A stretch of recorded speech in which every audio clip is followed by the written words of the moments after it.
Sir, Siachen war memorial पे माननीय कवि श्री माखनलाल चतुर्वेदी जी की एक कविता है जो कहती है, मुझे तोड़ लेना वनमाली, उस पद पर देना तुम फेंक, मातृभूमि पर शीश चढ़ाने, जिस पद पर जावे वीर अनेक।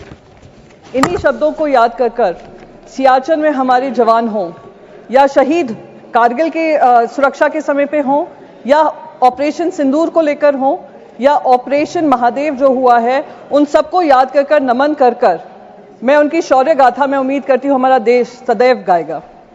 साथ ही साथ मैं उन सारे परिवारजनों को श्रद्धांजलि व्यक्त करना चाहूंगी जिनकी जाने वो पहलगाम में गई, आतंकी हमले में गई, पाकिस्तान स्पॉन्सर्ड आतंकी हमले में गई, और वो अभी भी उम्मीद कर रहे हैं कि हर तरीके से ऑपरेशन सिंदूर, जो कल खुद प्रधानमंत्री जी ने कहा कि ऑपरेशन सिंदूर अभी भी जारी है, उस ऑपरेशन सिंदूर के तहत उनको हर पैमाने पे न्याय मिलेगा और नापाक हरकतें जो पाकिस्तान से होती हैं उसको खत्म करने का काम हमारी वीर सेना करेगी। सर, कल प्रधानमंत्री जी ने ऑपरेशन सिंदूर के बारे में कहा वो अभी भी जारी है और मैं उनका शुक्रिया अदा करती हूं कि उन्होंने देश को याद दिलाया कि ऑपरेशन सिंदूर में जो हमारी सेना ने किया वो अब तक खत्म नहीं हुआ है, हम इनकी नापाक हरकतों को खत्म करेंगे। पर कुछ सुझाव मेरे भी हैं। जब पहलगाम हुआ था मेरे मन में भी बहुत सवाल थे। 2 हफ्ते पहले वहां पे गृह मंत्री जी गए थे और उन्होंने कहा था आतंकवाद को बिल्कुल समाप्त कर दिया है।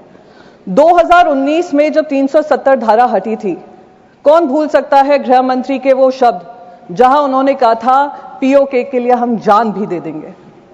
तिरंगा यात्रा हुआ था, हम पार्लियामेंट्री डेलीगेशन जब गया था, हम जाने से पहले तिरंगा यात्रा हुआ था जिसमें गृह मंत्री ने कहा अब बातचीत पाकिस्तान से होगी तो सिर्फ पीओके को लेकर होगी। तो जब ऑपरेशन सिंदूर जारी था और अचानक से उस पर फुल स्टॉप लगा, मन में सवाल तभी भी था कि क्या हुआ जिस वजह से हमें ये सीज फायर करना पड़ा, क्योंकि हम सिर्फ पीओके की बात करना चाह रहे थे।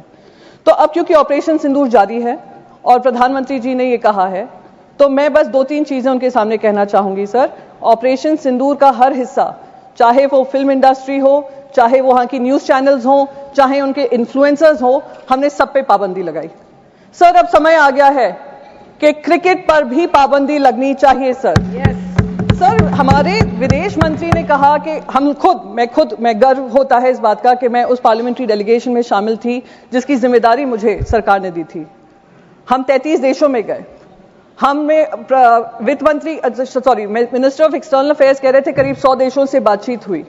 मैं तो कह रही हूं गृह मंत्री जी से, सर आपको बहुत जगह फोन करने की जरूरत नहीं पड़ेगी, एक इंटरकॉम पे ही फोन कर लेंगे।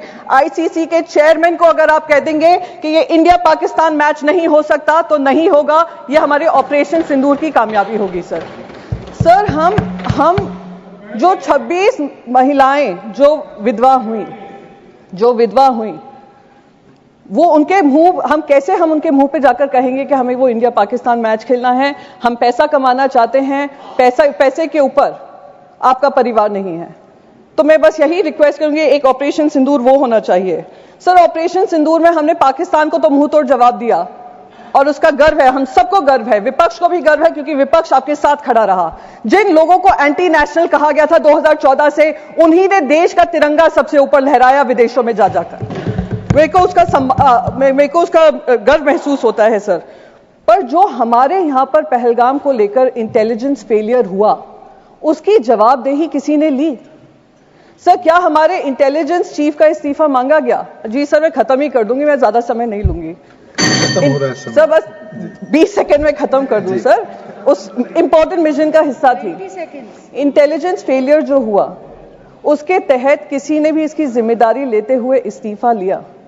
इस्तीफा होने चाहिए सर। तब तक ये ऑपरेशन सिंदूर कंप्लीट नहीं होगा जब तक आउटसाइड वर्ल्ड को तो हमने पाकिस्तान को 2 टूक जवाब देकर अकाउंटेबिलिटी तय की, जब तक इंटरनल अकाउंटेबिलिटी हम तय नहीं करेंगे। 20 सेकंड हो गए। जय Hind, thank you very much.